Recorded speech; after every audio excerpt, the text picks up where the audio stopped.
Hello students, आज हम लोग अगला लेक्चर स्टार्ट करेंगे। आज के लेक्चर में आपको हम बताएंगे कि दो हाफ सेल रिएक्शन को ऐड करके अगर हम तीसरा हाफ सेल रिएक्शन फाइंड करते हैं तो तीसरे हाफ सेल रिएक्शन का इलेक्ट्रोड पोटेंशियल कैसे निकालेंगे। दो हाफ सेल रिएक्शन, पहला हाफ सेल रिएक्शन उसका इलेक्ट्रोड पोटेंशियल दिया रहेगा, दूसरा हाफ सेल रिएक्शन इसका इलेक्ट्रोड पोटेंशियल दिया रहेगा और दोनों को ऐड करके तीसरा हाफ सेल रिएक्शन आएगा। समझ रहे हैं? तो पूछेगा इसका इलेक्ट्रोड पोटेंशियल बताइए, तो कैसे निकालेंगे। आज का टॉपिक यही है। आज का टॉपिक थोड़ा छोटा टॉपिक होगा क्योंकि इसके बाद जो अगला लेक्चर है वह इलेक्ट्रोकेमिकल सीरीज है, तो हो नहीं पाएगा, इसलिए ये टॉपिक छोटा होने वाला है। अगले टॉपिक में आप देखेंगे, अगले लेक्चर में इलेक्ट्रोकेमिकल सीरीज, ठीक है ना। हाँ, ध्यान दीजिएगा, आप लोग सभी लेक्चर को अच्छा से पढ़ते हुए तब आगे के लेक्चर पढ़िए। अब बहुत लोग बोलने लगे हैं कि कुछ लोग बोल रहे हैं, बहुत लोग नहीं, एक ही तो लोग बोले हैं अभी तक कि सर थोड़ा स्लो पढ़ाइए। अब कितना स्लो पढ़ाया जाए?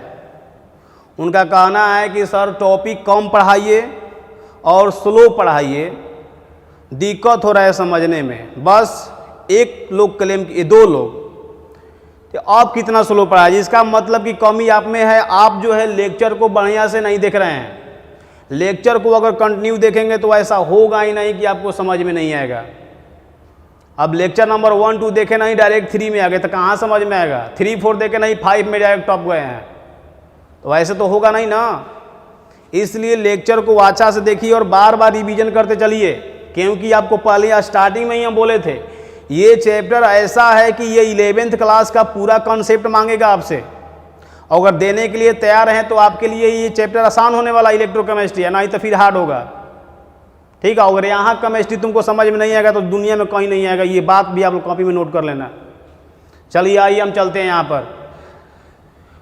आइए हेडिंग पर लिखते हैं combination of two half cell reaction.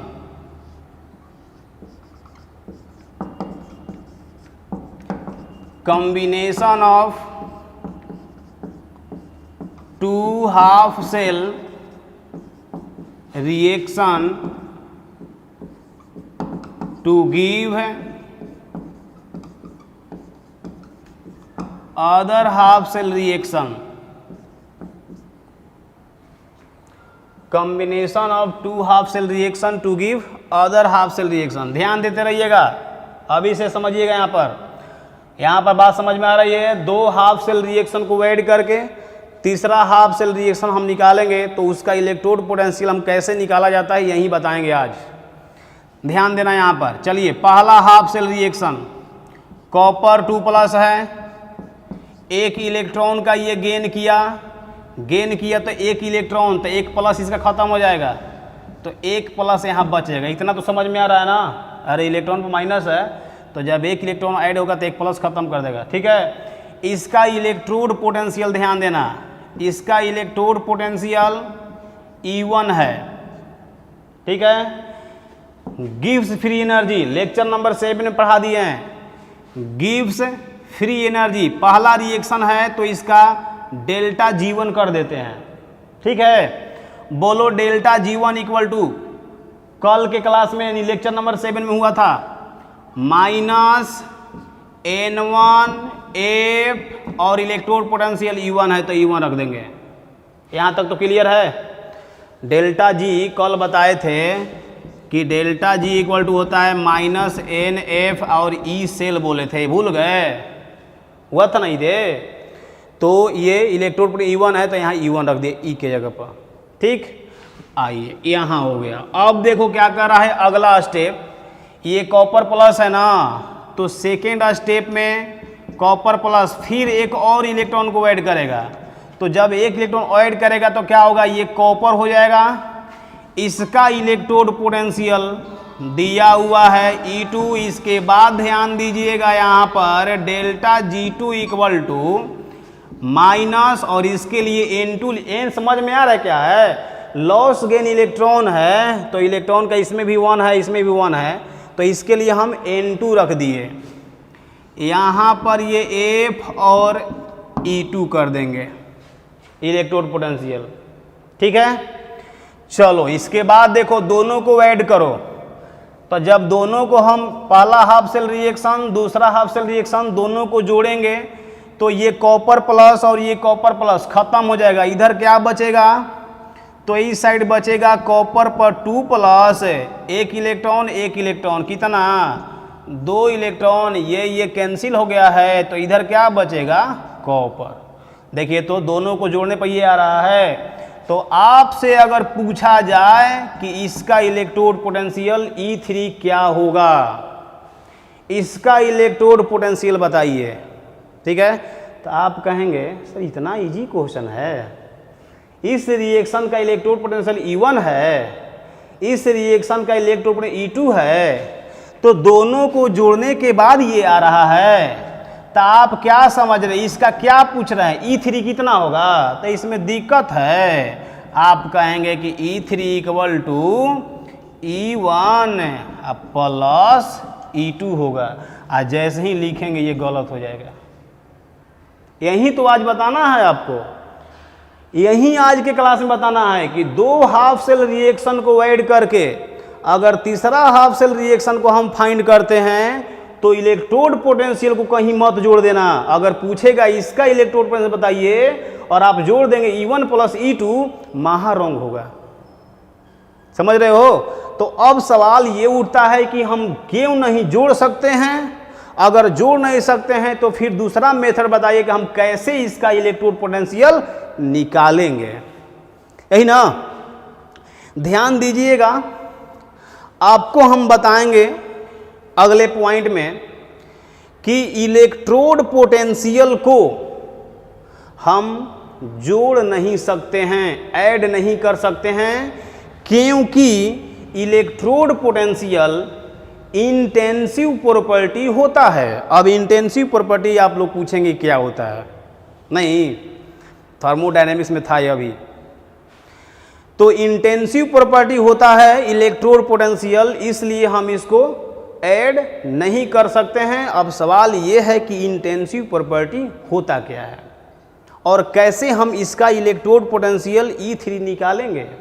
ठीक है, तो ध्यान देना, पहले हम जो बात समझा रहे हैं वो समझिए। इलेक्ट्रोड पोटेंशियल इंटेंसिव प्रॉपर्टी होता है, gives free energy extensive property होता है। इंटेंसिव प्रॉपर्टी को हम ऐड नहीं कर सकते हैं, एक्सटेंसिव प्रॉपर्टी को हम ऐड कर सकते हैं। यानी कि इसका जो है, अगर आप लिखेंगे यहाँ पर कि delta G3 equal to -N3 FE3, तो आप यहाँ लिख सकते हैं, कोई दिक्कत नहीं है।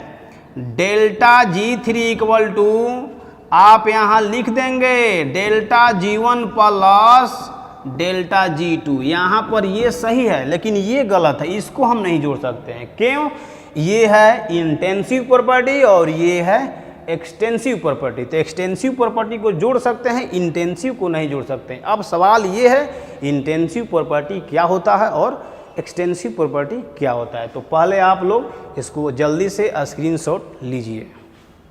हो गया, चलिए तो अब आ रहे हैं, हम एक लाइन लिख दे रहे हैं, उसके बाद आपको हम बताएंगे। तो पहले जल्दी से थोड़ा सा आइए, इसको हम लिख दें ऊपर में, यहाँ पर लिखेंगे electrode potential, electrode potential is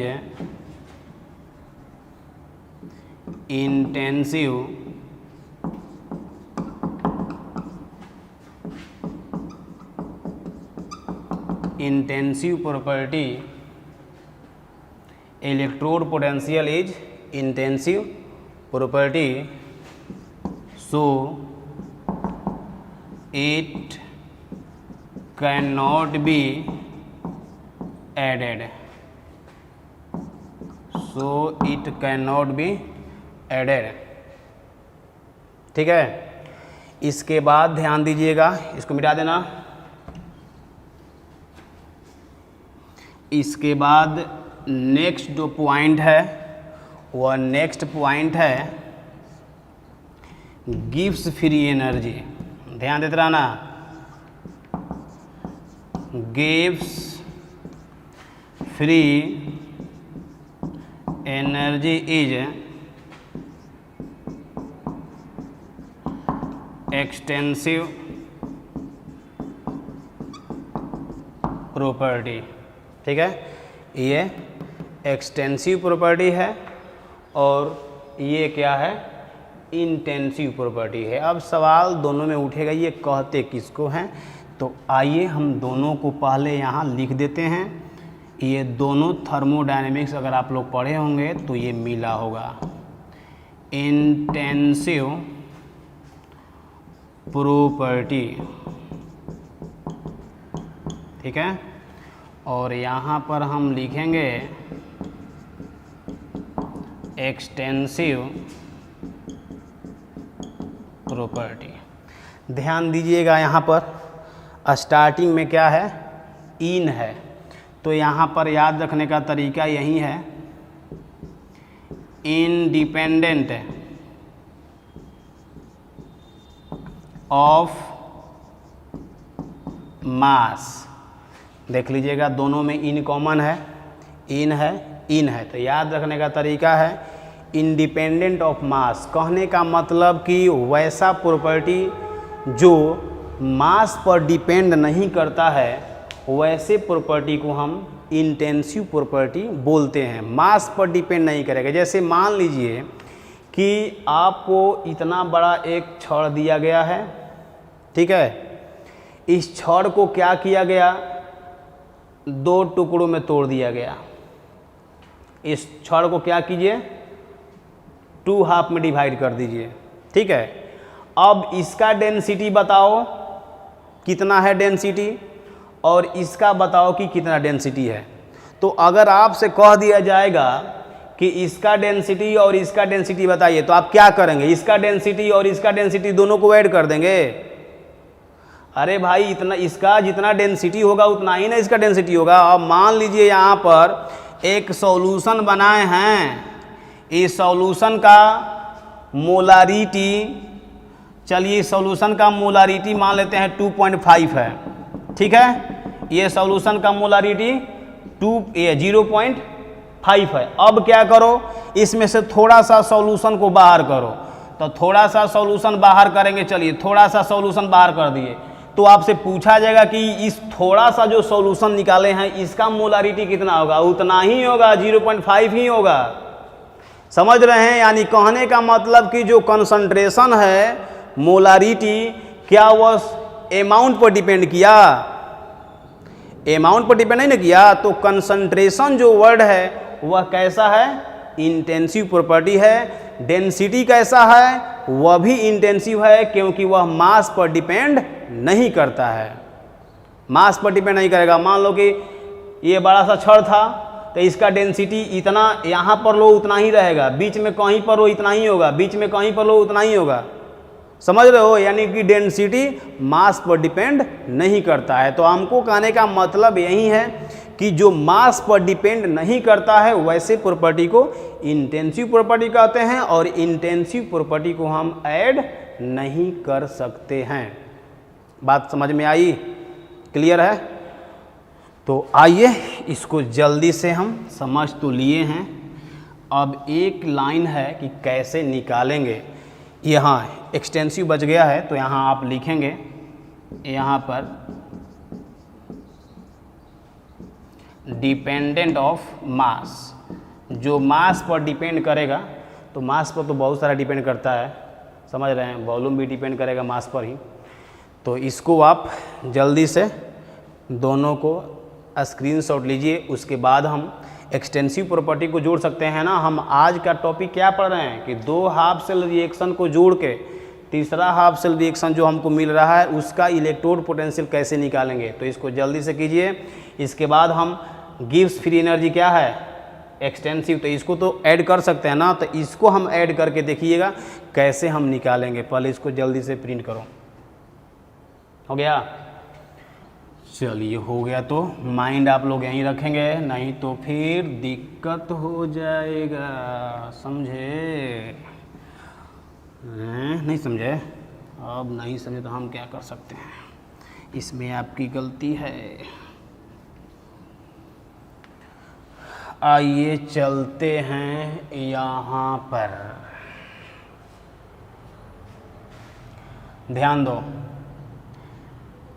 third reaction का डेल्टा G3, फर्स्ट रिएक्शन का डेल्टा G1, सेकेंड रिएक्शन का डेल्टा G2, ये तो ऐड कर सकते हैं ना। चलो बताओ, डेल्टा G3 के जगह पर minus N3FE3 equal to delta G1 है माइनस N1FE1 प्लस है, ये बोलो माइनस N2FE2। यहाँ तक तो समझ में आया, क्लियर है? अब ध्यान दीजिएगा, इस दोनों में माइनस, अरे F फ्राइडे कांस्टेंट है तो ये कांस्टेंट है, यहाँ भी कर दें F3 कर दें, या F1 कर दें, F2 कर दें, और भी का सबके लिए अलग अलग होगा, वो तो कांस्टेंट है तो सबके लिए F ही रहेगा ना।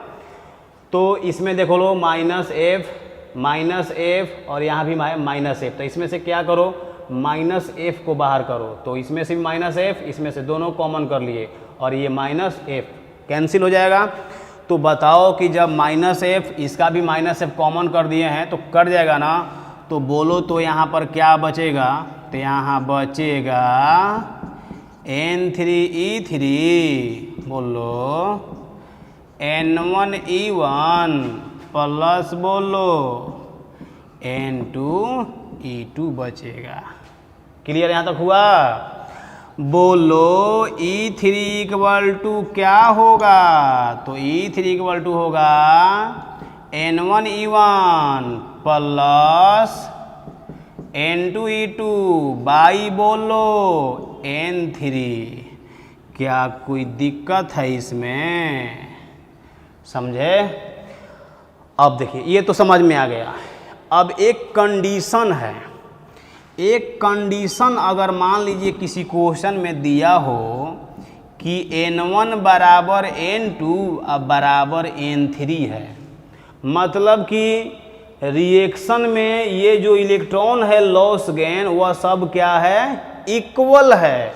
तो हमको ये बताओ कि जब N1 N2 और N3 तीनों इक्वल होगा तो इसमें से कॉमन हो जाएगा और N3 सब कैंसिल हो जाएगा ना। न समझा? मान लो कि ये भी 2 है, ये भी 2 है और ये भी 2 है, तो इसमें से 2 कॉमन हो जाएगा, इसमें से 2 कॉमन और नीचे 2 है तो 2 कैंसिल हो जाएगा। समझ रहे मेरी बात? तो अगर N1 N2 और N3 इक्वल हो तो उस केस में क्या होगा, E3 equal to E1 plus E2। अब कौन तो कह रहे कि सर आप तो बोले हैं कि हम इलेक्ट्रोड पोटेंशियल को ऐड नहीं कर सकते हैं, और यहाँ तो आप ऐड कर दिए। बहुत गलत पढ़ा रहे हैं, गलत पढ़ा रहे हैं। कंडीशन याद रखना कि इलेक्ट्रोड पोटेंशियल को हम ऐड कर सकते हैं, कब? जब सभी रिएक्शन में लॉस गेन इलेक्ट्रॉन की संख्या इक्वल होगा तब। तो कंडीशन याद रखिएगा, अगर इलेक्ट्रॉन का लॉस गेन इक्वल नहीं है तो आप इलेक्ट्रोड पोटेंशियल को ऐड नहीं कर सकते हैं। वहाँ देखिएगा लिख कर कटवा दिए थे। N1 का वैल्यू तो 1 था, देख लेना रिएक्शन में, पहला रिएक्शन में 1 था इलेक्ट्रॉन की संख्या, दूसरा में भी 1 था, लेकिन तीसरा में देखिएगा 2 था। इसीलिए अगर हम ऐसे जोड़ देंगे तो गलत हो जाएगा। तो आप लोग एक लाइन लिख दीजिए यहाँ पर, इलेक्ट्रोड पोटेंशियल एडेड, यहाँ पर electrode potential added when loss और gain of electron in all the reaction are equal। अगर सभी रिएक्शन में इक्वल होगा लॉस गेन तो आप ऐड कर सकते हैं ऐसे या ऐड नहीं कर सकते हैं। इतना तो बात क्लियर है, सबको समझ में आ गया? क्या कोई दिक्कत है इसमें? बहुत आसान है टॉपिक। बस अगर जल्दी से क्वेश्चन बनना चाहते हैं तो आप इसको याद रखेंगे, जल्दी से नहीं बनना चाहते हैं तो आप ऐसे याद रखें delta G3 equal to delta G1 delta G2, फिर वहाँ से अपना निकाल देना इसको। अगर जल्दी सॉल्व करना चाहते हैं तो फिर उसके डायरेक्ट याद रखो E3 equal to N1 E1 plus N2 E2 by N3, बस खत्म। समझे? ये तो जल्दी से इसका स्क्रीनशॉट लीजिए। हो गया? चलिए हो गया तो एक लाइन आप लोग नोट करके लिखिएगा और ये लिख देंगे। नोट करने के बाद यहाँ पर आप नोट लिखेंगे बेबी आई का पावर इन्फिनिटी। ये काफ़ी ही इम्पोर्टेंट नोट्स है और ये नोट में देखिए क्या लिखवाएंगे। नोट में ये लिखवाना है कि इलेक्ट्रोड पोटेंशियल रिएक्टेंट के और प्रोडक्ट के कोएफिशिएंट पर डिपेंड नहीं करता है। कहिए कि सर कुछ समझ में नहीं आया, कुछ समझ में नहीं आया, आप क्या बोले हैं? हाँ नहीं, एक बार में समझ में नहीं आना चाहिए, एक बार में समझ में नहीं आना चाहिए। एक बार में आ जाएंगे तब तो कहेंगे कि दुनिया ही जीत लेंगे तब तो। समझे? एक बार में समझिएगा नहीं, 2 बार 3 बार में समझ में आना चाहिए। देखो क्या बोल रहे हैं, जैसे ये कोई रिएक्शन हम लिख रहे हैं, हाइड्रोजन गैस है, सुनते जाना, हाइड्रोजन गैस है। अगर ऑक्सीडेशन होगा तो आपको बता दिए हैं कि 2 इधर आ जाता है। चलिए 2H प्लस और ये 2 इलेक्ट्रॉन। अब मान लेते हैं कि इस रिएक्शन का इलेक्ट्रोड पोटेंशियल E है, इस रिएक्शन का इलेक्ट्रोड पोटेंशियल E है और इसका इक्विलिब्रियम कांस्टेंट Ke है। इक्विलिब्रियम कांस्टेंट ये 11th क्लास में केमिकल इक्विलिब्रियम में आया था, वहाँ भी पढ़ाए थे हम। ये केमिकल इक्विलिब्रियम में इक्विलिब्रियम कांस्टेंट है और ये इलेक्ट्रोड पोटेंशियल है। तो इस रिएक्शन का ये हो गया इलेक्ट्रोड पोटेंशियल और ये हो गया इक्विलिब्रियम कांस्टेंट। ठीक, अब क्या कर रहा है, यहाँ पर कोएफिशिएंट कितना है? कुछ नहीं है, तो यहाँ पर 1 है, इसका कोएफिशिएंट 2 है, इसका भी 2 है। तो अब इसमें कर क्या रहे हैं हम कि कोएफिशिएंट को चेंज करेंगे, कोएफिशिएंट को चेंज करेंगे। तो चेंज कैसे करना है? चलिए इसमें हम कर रहे हैं क्या ना कि रिएक्शन में हम 2 से डिवाइड कर दे रहे हैं। तो यहाँ पर 1 है ना, तो 2 से अगर डिवाइड करते हैं तो इसका कोएफिशिएंट हो जाएगा ये। कोई दिक्कत है तो बोलिए। अगर हम इसमें 2 से डिवाइड करते हैं तो 2 कैंसिल हो जाएगा, तो ये होगा H प्लस। इसमें अगर डिवाइड करते हैं तो यह भी हो जाएगा इलेक्ट्रॉन। तो ध्यान दीजिएगा, जब इस रिएक्शन का इलेक्ट्रोड पोटेंशियल E1 है तो कोएफिशिएंट को अगर आप चेंज किए हैं तो इलेक्ट्रोड पोटेंशियल भी चेंज नहीं करेगा, यानी कि इसका भी इलेक्ट्रोड पोटेंशियल जो इसका था वही होगा, क्योंकि कोएफिशिएंट को चेंज करने से इलेक्ट्रोड पोटेंशियल चेंज नहीं होता है। यही बात आपको लिखवाएंगे नोट में, ठीक। लेकिन हाँ, इक्विलिब्रियम कांस्टेंट चेंज हो जाएगा। इक्विलिब्रियम कांस्टेंट देखो इस यहाँ कितना कोएफिशिएंट है 1/2 ना, हाँ तो इसका तब ऐसे होगा Ke का पावर 1/2, ये ऐसे लिखेंगे। लेकिन इलेक्ट्रोड पोटेंशियल चेंज नहीं करता, वहीं आपको यहाँ लिखवाना है। चलें, चलो लिखो electrode potential, electrode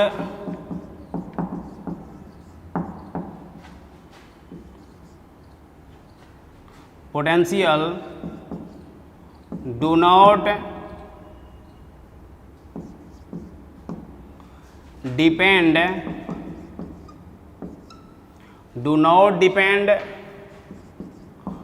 on the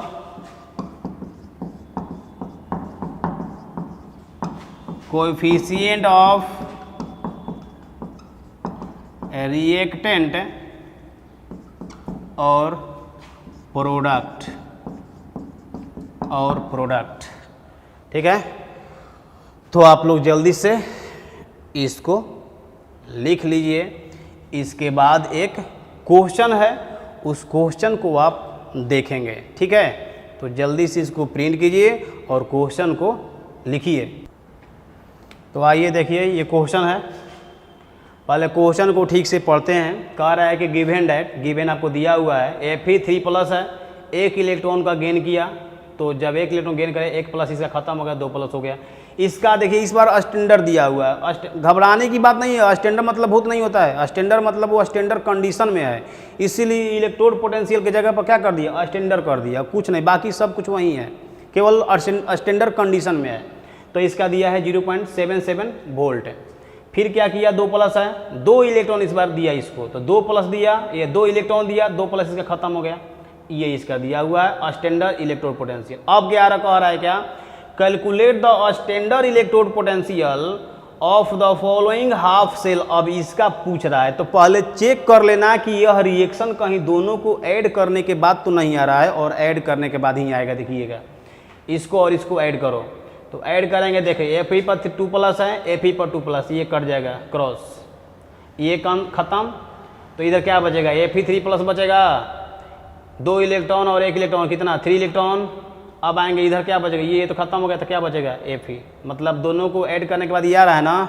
तो अगर आप इस क्या पूछा, इसका स्टैंडर्ड इलेक्ट्रोड पोटेंशियल पूछा, अगर दोनों को ऐड किए तो रॉन्ग आ जाएगा। आप क्या समझें कि जब इसको ऐड करने के बाद ये आ रहा है तो इसको भी हम ऐड कर देंगे, यहीं बताया था ना, नहीं ऐड कर सकते हैं। तो देखिए इलेक्ट्रॉन कहाँ, सब अलग अलग है, इसमें 1 है, इसमें 2 है, इसमें 3 है। अगर इसमें एक रहता तो क्या करते, जोड़ देते। बताए थे ना कि अगर लॉस गेन इलेक्ट्रॉन सभी रिएक्शन में इक्वल होगा तो हम ऐड कर सकते हैं, लेकिन लॉस गेन इक्वल देगा भी नहीं और यहाँ दिया भी नहीं है। ठीक है, तो आइए कैसे निकालेंगे, डायरेक्ट इसको हम लिख देते हैं। जो आपको फार्मूला निकाल कर लाए थे हम उसी पर, E3 ये निकालना है स्टैंडर्ड निकालना है। तो चलो पहले स्टैंडर्ड मत दो। E3 क्या बोले थे, N1E1 प्लस बोलो N2, इसके बाद E2 बाई बोलो N3। अगर स्टैंडर्ड कंडीशन में पूछा है तो कुछ नहीं, सब जगह स्टैंडर्ड लगा दीजिएगा, समझे, नहीं समझा। N1 का वैल्यू दिया है, पहला इलेक्ट्रॉन में 1 इलेक्ट्रॉन, तो यहाँ 1 रखेंगे। ये स्टैंडर्ड इलेक्ट्रोड पोटेंशियल दिया हुआ है 0.77, तो यहाँ लिखेंगे, समझे, प्लस N2 देखो दूसरा रिएक्शन में 2 इलेक्ट्रॉन, तो यहाँ पर 2 रखेंगे। E2 बोलो -0.44, तो यहाँ -0.44 हो गया, बाई N3 देख लो कितना, 3, तो यहाँ पर 3 रखेंगे। ये आपका आएगा 0.77 माइनस 0.88 बाई 3, ये करेंगे 11 मान 0.11 बाई 3, यानी अगर डिवाइड करेंगे तो 0.036 वोल्ट आएगा, समझे। तो आपका ये फाइनल आंसर है, इसको जल्दी से आप लोग लिख लीजिए। और आज का क्लास हम यहीं पर रोकेंगे, मिलेंगे आपसे हम अगले लेक्चर में इलेक्ट्रोकेमिकल सीरीज के साथ, जिसको हम रिएक्टिविटी सीरीज भी बोलेंगे। आप लोग 10th क्लास में पढ़े होंगे, रिएक्टिविटी सीरीज या एक्टिविटी सीरीज, वहीं स्टार्ट होगा अगले क्लास में। ठीक है, तब तक के लिए ओके, थैंक यू।